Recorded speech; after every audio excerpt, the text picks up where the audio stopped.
Hi, I'm Maya Van Rossum, the Delaware Riverkeeper. The Delaware Riverkeeper Network is conducting a series of interviews to take a critical look at the shale gas industry and its impacts on our environment, on our communities, and on our future. In this segment, I'm going to be joined by Leslie Sauer, who's a pioneer in the field of restoring and managing native landscapes. We're going to be talking about the effects of shale gas pipeline construction on forests, on wetlands, on our communities, as well as alternatives to the destructive construction techniques that are now used by pipeline companies. And because the soil has been so compact, because the restoration standards are so dismally low, we see almost no restoration of lost habitats. There's a lot of discussion about whether an emergent wetland is as valuable as a palustrine, as a forested wetland, etc.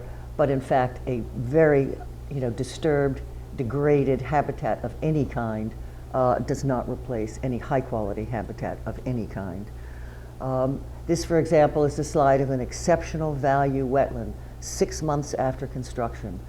You can see that it is certainly no longer an exceptional value wetland. A lot of debris left behind, a lot of artificial maneuvering to move the water around that site, and it has not even been successful. The debris piles that you see in this slide, it would take heavy equipment coming back into this area again. If anyone ever attempted to remove it, it looks like it's just been left there, just left behind, because they can leave it behind. If you look at the photograph of the silt fence, except for the fact that it's slightly bent in one direction, it's difficult to tell which side is supposed to be the protected side, because both of them are equally muddied and filled with sediment.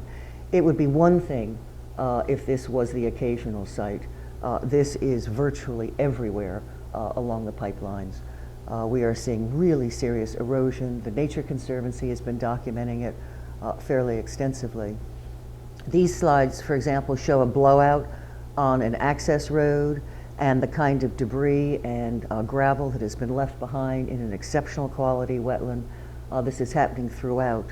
Part of the problem is that there has been no effective baseline monitoring, so we are losing all of these things before we have even documented that they're there or made any effort to avoid them in the first place.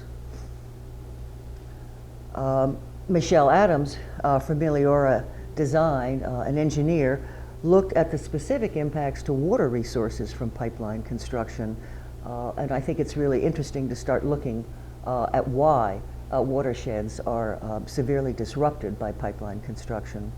If you look at the current regulations, there is no difference between forest and right-of-way in terms of calculating stormwater.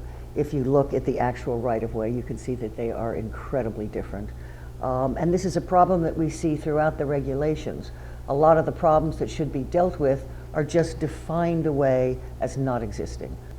When you look at the ground and the restoration sites, as they're called afterwards, you can see why vegetation is really not going to establish on these sites. There's no litter on top of the compaction. There's very little organic matter.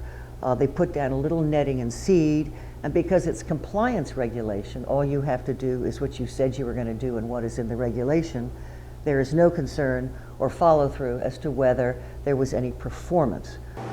And I just want to sort of confirm, you spoke to this many times in your talk, but I really just want to ask the question directly.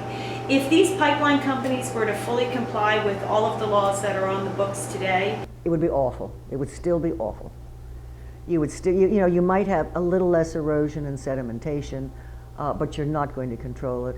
And the most important thing is what comes back is going to be pretty lousy compared to what was there beforehand.